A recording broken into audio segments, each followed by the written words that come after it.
UP board की परीक्षाओं में पिछले 2 साल से लगातार पूछा जा रहा है फोटॉन और एक आवेशित कण के लिए डी ब्रॉगली तरंगदैर्ध्य पर आधारित उनकी गतिज ऊर्जाओं के अनुपात के ऊपर एक लॉजिक को पूछा जाता है। तो बहुत इंपॉर्टेंट लॉजिक है और पिछले 2 सालों से पूछा जा रहा है, तो फिर इस साल भी उसके आने की संभावना क्या है? बहुत है। तो डी ब्रॉगली तरंगदैर्ध्य तो हमने आवेशित कण की निकालना सीखी ही थी और फिर फोटॉन के लिए डी ब्रॉगली तरंगदैर्ध्य को हम जानते ही थे और इसके बाद अब इसने हमसे उनकी गतिज ऊर्जाओं के अनुपात को पूछा है।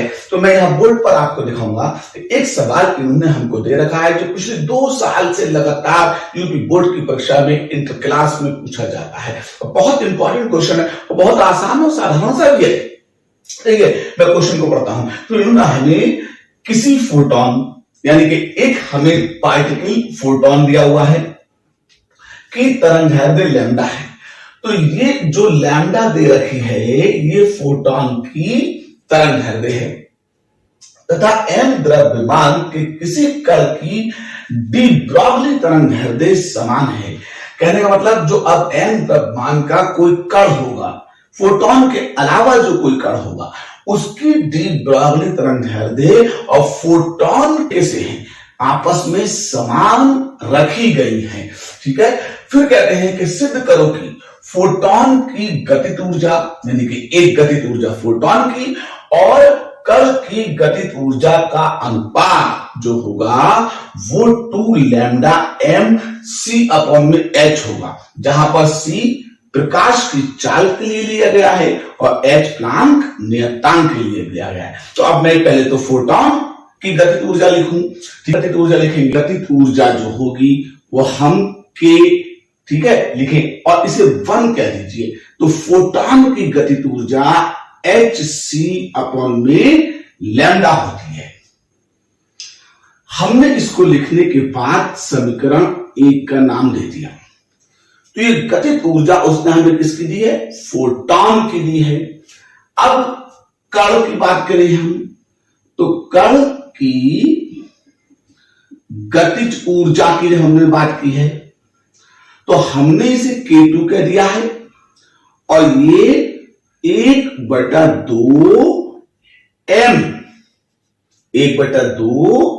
m। अब हम इसे b² लिखेंगे। अब ये गतिज ऊर्जा का सूत्र होता है, इसमें मैंने क्या किया, अपने पास से ऊपर m पर स्क्वायर लगाया और नीचे मैंने m से गुणा दे दी। अब इससे मुझे फायदा क्या मिला? जो आपका द्रव्यमान गुणा वेग होता है वो संवेग होता है। द्रव्यमान गुणा वेग क्या होता है? संवेग होता है। तो अब मैंने इसकी जगह पर दोनों पे स्क्वायर है तो मैंने इस पे भी स्क्वायर लगा दिया, तो ये p² के बराबर हो गया। तो इस तरह से कण की गतिज ऊर्जा जो K2 आएगी, ऊपर तो p² हो जाएगा, नीचे 2m हो जाएगा। अब क्या कहा है? डी ब्रॉगली तरंगदैर्ध्य। तो आप क्या करेंगे, परंतु डी ब्रॉगली के अनुसार, किसके अनुसार? डी ब्रॉगली के अनुसार। और डी ब्रॉगली के अनुसार क्या होता है? तरंगदैर्ध्य लैम्डा बराबर h अपॉन में p होता है। आप यहां से p के मान को निकालें तो p बराबर किसके आ जाएगा? h अपॉन में लैम्डा क्या आ जाएगा? तिरछी गुणा की हमने p को लैम्डा की जगह लिखा और लैम्डा को p की जगह लिखा। अब इस p के मान को हम यहां पर रखेंगे, यानी कि इस p के मान को आप यहां से उठा के लाइए और यहां पर शिफ्ट कर दीजिए। तो यहां p पे क्या है? स्क्वायर। तो इस पे भी क्या आएगा? स्क्वायर आएगा। तो इसके अकॉर्डिंग आपका क्या निकल के आएगा? जो कण की गतिज ऊर्जा K2 होगी तो p² की जगह h² अपॉन में लैम्डा² हो गया। लेकिन जो नीचे 2m था उसने क्या बिगाड़ा? कुछ नहीं, तो वो 2m जो है वो ऐसे ही लिखा रहेगा जैसे लिखा था। तो अब ये आपको किसकी गतिज ऊर्जा मिल गई है? ये आपको कण की क्या मिल गई है? गतिज ऊर्जा मिल गई है। तो इस कण की गतिज ऊर्जा को समीकरण 2 कह लेंगे। अब उसने हमसे पूछा क्या है? ठीक है, फोटोन की गतिज ऊर्जा और कण की गतिज ऊर्जा का अनुपात पूछा है। इसका मतलब फोटोन को पहले कहा है तो फोटोन को ऊपर रखेंगे और फिर कण को बाद में कहा है तो कण को नीचे रखेंगे। तो आप समीकरण 1 को समीकरण 2 से भाग देंगे। तो समीकरण 1 को समीकरण 2 से भाग दीजिए। भाग देने पर, और जब आप भाग देंगे तो ऊपर K1 रहेगा और नीचे K2 रहेगा। गतिज ऊर्जा का अनुपात आ गया। अब K1 की जगह पर आप क्या लिखेंगे? hc अपॉन लैम्डा, और K2 की जगह पर h स्क्वायर अपॉन में 2 लैम्डा और m लिखेंगे।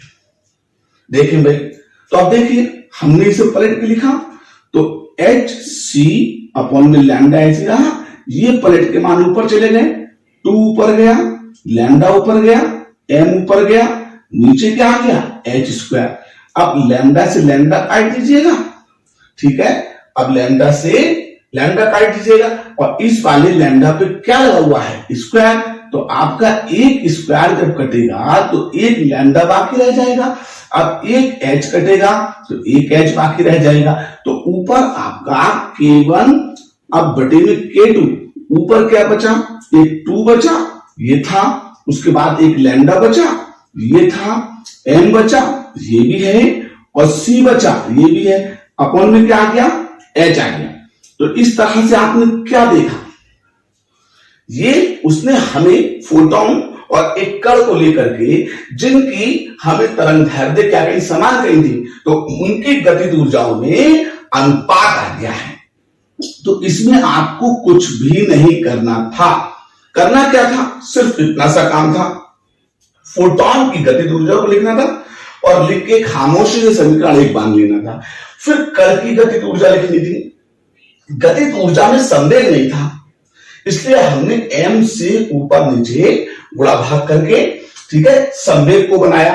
संवेग द्रव्यमान गुणा वेग होता है, यहां दोनों को स्क्वायर था, ये संवेग को स्क्वायर आ गया, तो इसे हमने p स्क्वायर लिखा। अब इस p को हमें हटाना था और किसके अकॉर्डिंग? डी ब्रॉगली के अकॉर्डिंग। तो हमने डी ब्रॉगली तरंगदैर्ध्य के अनुसार, ठीक है, जब संवेग को निकाला, संवेग p बराबर h अपॉन लैम्डा होता है, इस p के मान को उठाकर यहां पर हमने रख दिया और जैसे इस p के मान को उठाकर हमने यहां पर रखा तो हमें क्या मिल जाएगा?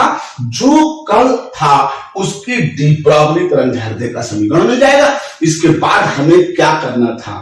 ठीक है, जो शर्त उन्होंने कही थी उस शर्त के मुताबिक हमें फोटोन की गतिज ऊर्जा को कण की गतिज ऊर्जा से भाग देके अनुपात निकालना था। अनुपात निकालने में जो फैक्टर कटना थे उन फैक्टर को हमने क्या किया? काट दिया, और जो फैक्टर बचना थे वही फैक्टर तो उसने हमसे इसमें सिद्ध करवाए थे, तो वो फैक्टर हमारा क्या होगा? सिद्ध होकर के आ जाएगा। तो इस तरीके से आपको एक बहुत इंपॉर्टेंट सवाल जो पिछले 2 सालों से लगातार पूछा जा रहा था, एक बहुत आसानी के साथ इसे आप क्या कर लेंगे? सिद्ध कर लेंगे और परीक्षाओं में अच्छे अंक पाके अपने हौसले और अपने मुकाम को हासिल कर लेंगे। तो उम्मीद तो यही करता हूं कि मैंने अपने इस क्लास में इसे समझाने की पूरी कोशिश की और आपने समझ भी लिया है। अब इसकी प्रैक्टिस कीजिए, एंजॉय कीजिए। तब तक के लिए जय हिंद, जय भारत।